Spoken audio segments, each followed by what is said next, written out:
Hello, and welcome to Wise Children's Detention with me, Emma Rice. Apart from the odd controversy, I am primarily known for the work that I put on stage. This work is the result of actors, designers, stage managers, administrators, technicians, makers and producers all working together to tell a story. To discover these inner workings of Wise Children, we're going to go deep into how our theatre company, actually works. And we're not just going to explore how the work gets on stage, but literally how it gets there, who's driving the truck and who's paying for it. It would be an easy assumption to make that one day I have an idea and, after some casting and rehearsal, it's on stage and you can book a ticket to see it. In fact, for those ideas to even start to become a reality, there has to be a structure to enable them. And at its core, that's what a theatre company is. A skilled and strategic team that enables great theatre. There are many types of theatre company. There are the big, publicly funded organisations that have companies within their buildings, such as the National Theatre and the RSC. Then there are the big West End commercial producers, such as Cameron Mackintosh or Sonia Friedman. There are the smaller buildings with companies attached, like Coventry Belgrade or the Bristol Old Vic. And then there are companies like Wise Children that are set up to tour to these regional venues. And we're not alone. There's a gang of us pounding up and down the M5. Knee High, of course, Frantic Assembly, Headlong, Complicité, Payne's Plough and many others. Now theatre, as you can imagine, is a very expensive industry to be in. Creating a new show is costly. You've got to pay people not just to perform in it, but also to operate it, manage it, design it and build it. There are equipment rentals for sound and lighting, video, wardrobe and automation, travel costs, transportation costs, and that's just us. The theatre we're visiting also has its own costs like rent, rates, staffing, marketing, box office, cleaners, ushers, bar staff, all the normal sexy costs of running a business that's reliant on people coming through its doors.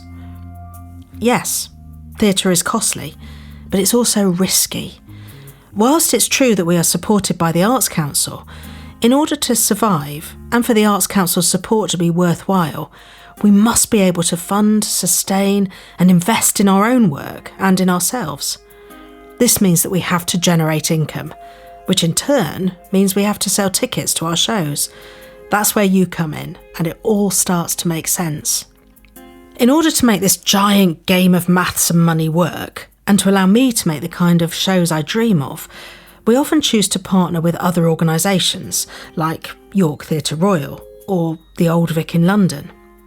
This means that rather than one company putting in all the money to make a show, and remember this can run into hundreds of thousands of pounds, several partners can put money in to share the risk, but also to share the excitement and the ownership. Big commercial shows work in a similar way, with groups of investors capitalising the costs. But on this touring circuit, our partners are normally some of the theatres that we will visit. Remember, the aim of most theatre companies is not to make money, but rather not to lose any, whilst we're telling our exciting stories. There's a joke which explains that the quickest way to make $1 million in theatre is to start with 2 million. So, whilst I'm thinking out ways to make Nora and Dora chants fly, or how to turn a Chagall painting into real life, my brilliant team at Wise Children HQ are equally planning and plotting the hows, the whos and the whats. I thought it was time to introduce you to the Wise Children team. I'm Poppy Keeling. I'm the executive producer at Wise Children. I'm Matt Lister. I'm the administrator. I'm Judith Dimant. I'm the executive director. So I suppose the first question is, what on earth do you all do? Matt? I suppose long in advance of a show going into rehearsals, we spend a lot of time getting things organised. There are a variety of schedules that need creating. There's a lot of moving parts. With a cast of 16 and a wider production team, takes it up to nearly 30 people, I guess. And at the administrator, because we're a brand new company, you've also set up a lot of our systems, haven't you? Yeah, setting up all the IT, everyone's emails, and those things that take forever, although they're very important and simple, or seem simple. Well, they're not simple to me. Yeah, but they, so there has been a lot of that. And it's been fun getting up to speed very quickly from April to our first R&D in May, was it? It all happened really quickly. So there's been working on the show alongside working on making the company tick over. And now that we've got more staff, it's becoming bigger and bigger. So Judith and Poppy, you've worked together before, haven't you? We have. We worked at a company called Complicity for a long time. And Poppy's very much in the office in Bristol, and Judith, I think you're like I'm the international London rep.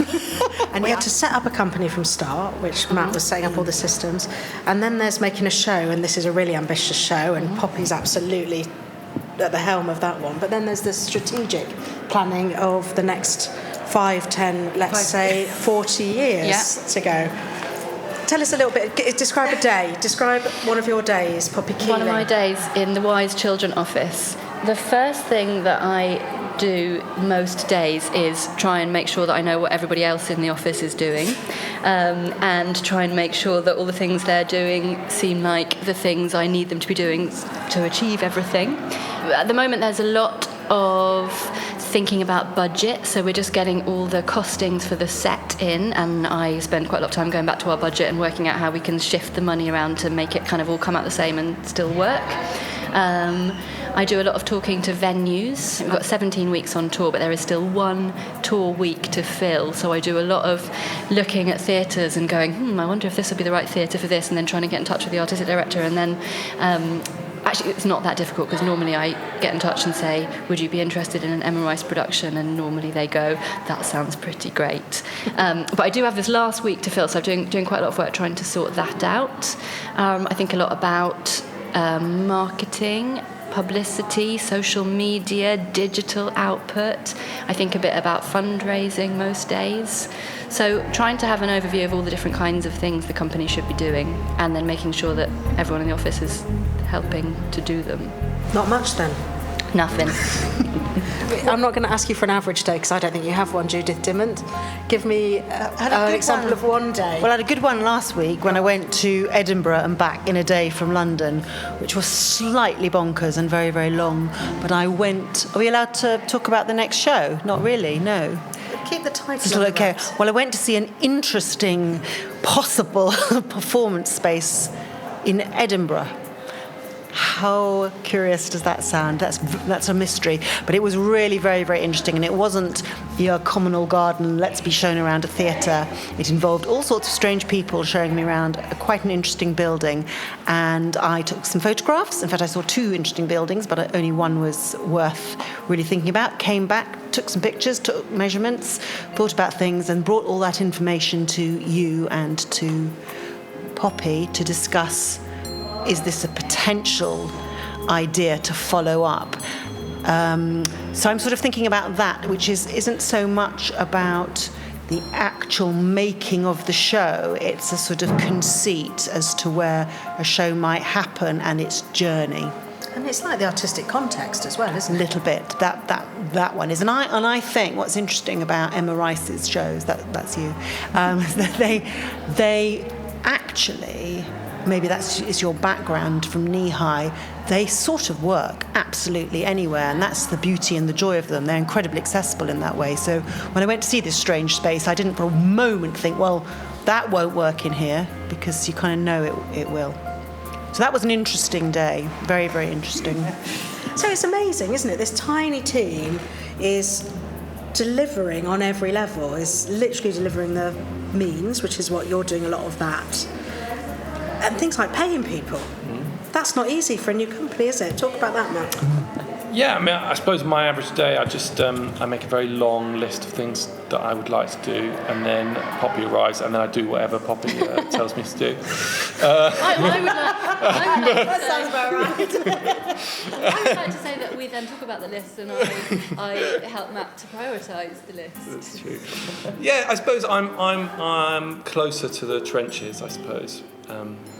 What's funny about producing offices is by the time we arrive in rehearsals, lots of the work has been done 18 months earlier. The office is always maybe 12 months ahead, Yeah. and is looking at getting the partnerships together for the future.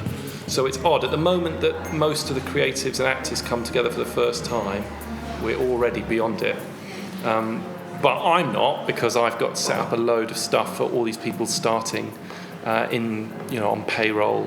Suddenly we go from this, the office of 5 that's ticking over to suddenly 30 people, and it explodes. Yeah, and so it doesn't gently build. It goes quite quickly from 0 to 100, and that is my job this week. So given that you lot are so talented with so many different skills, why do you choose to work in theatre? You go. Which is, I think it's, for me, I knew from the age of 3 I wanted to be in the theatre. I mean, really, really early. And actually, I would say that I feel very lucky that I knew that, because when you're growing up, your friends never know. You go to college, college or whatever. I mean, I had friends in their 20s, 30s, and still now who don't know what they want to do, or are unhappy doing it. So I felt very grateful that is what I wanted to do, and knew from an early age. If you just very, very passionate about it as an art form. I've been on the boards, I've done that bit. I've been in a country and western double act from the Equity Card, fantastic.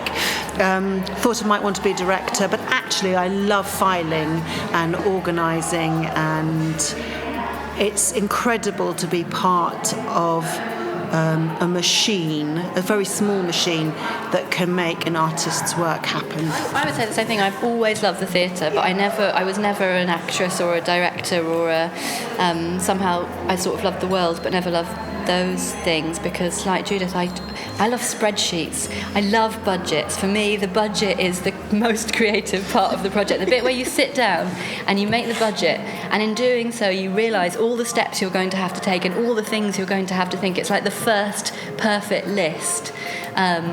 So yes, I'm a strange mix of someone who loves the theatre and loves organisation. Yeah, also, I think both of us really love the idea of, that's why we work quite well together, we're quite interested in money, not particularly for ourselves, but making everything balance, and also fundraising for it. I mean, we are not frightened to ask for it in corners that, a lot of, that you wouldn't necessarily.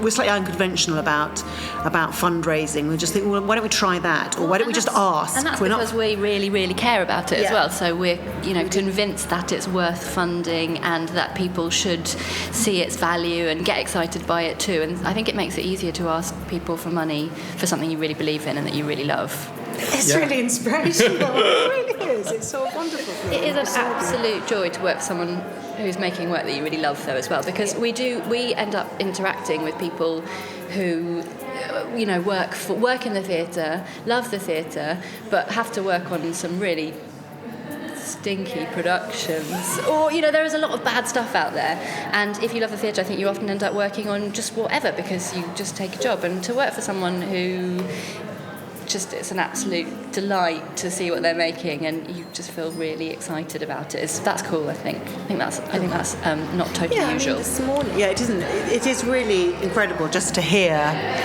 come in here and just to hear those voices singing. It made the hairs stand up on my arms. It's really beautiful. I should say that this is the first day of rehearsals that we're having this conversation, so we're all a bit excited, aren't we? We're like cats in the wind. Yes, the honeymoon. Come on, Matt, why are you in theatre? Very similar to Judith. I knew, not quite as young as 3, maybe when I was like 15 or something. Yeah, I kind of knew. It didn't feel like I made a decision. It made it for me. There was nothing else I was going to do. Did you all go to university? Yes, I did. Yeah. And what did you read? I studied theatre studies at Bristol. It was quite an academic course. It wasn't an acting course. It was kind of like almost a literature course. But I did study theatre. What about you, Matt? I did philosophy at Bristol, and I ignored it. I got very angry at it. I had a philosophical disagreement with the whole thing, and then started doing plays instead. I studied history of art at the University of Manchester because I love art, and I was in the same building as the drama department and used to make all their programmes and posters and things, but always very involved with the drama department. So before we finish, will you tell me what the worst bit of your job is? the worst bit of my job is, oh my God, actually the worst bit of my job is I have had to sack a couple of people in my working life, and that is absolutely horrible and not something I ever want to do ever again. But that doesn't happen very often. On a more sort of day-to-day thing, the worst bit of my job is that I'm always having to lug things places.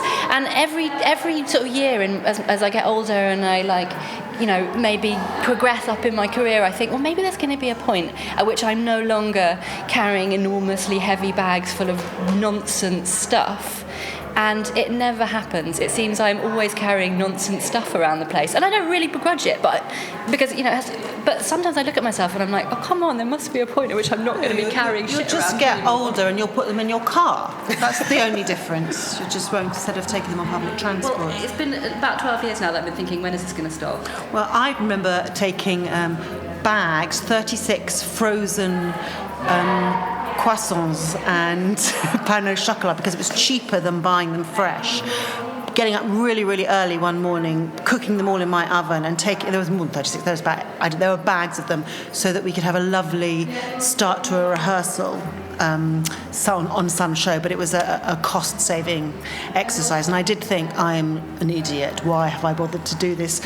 Who cares? Whether nobody knew I'd done. I got up at 4 in the morning to defrost my croissants. I cycled up that hill from the bottom of the thing with 16 bananas, 20 apples, a 6-pinter of milk, my computer, 8 boxes of grapes, 2 boxes of strawberries, and 4 big bunches of flowers on my bicycle. And I was like, why have I? She looked like Miss Jean Brodie there. She looked amazing.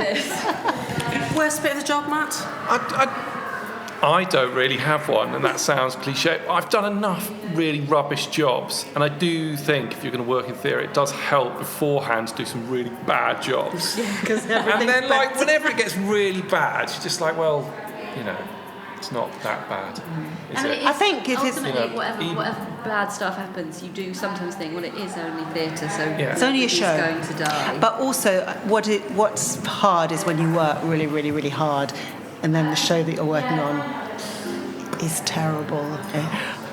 Don't say that. Well, that's not going to happen here. That's not going to happen here. I suppose it's the worst thing that can happen to all of us. Yes. Don't you always sort of love them though anyway? You do, because you do, and then you're even more upset because everybody else isn't loving it, and you know what it's taken to get and you can there. sort of see that it's not really very good, but you kind of love it anyway. You love it because you love all the people involved, because you've made relationships with them. All right, hopefully this is an easier question. What's the best bit of your job? Well, that is a hard question, because I do just love my job so much. And you've already said spreadsheets. And I've already said budgets. I've got budgets, that's the best bit of my job. The people. Yeah, people. I'm just much more human than you are, let's face it.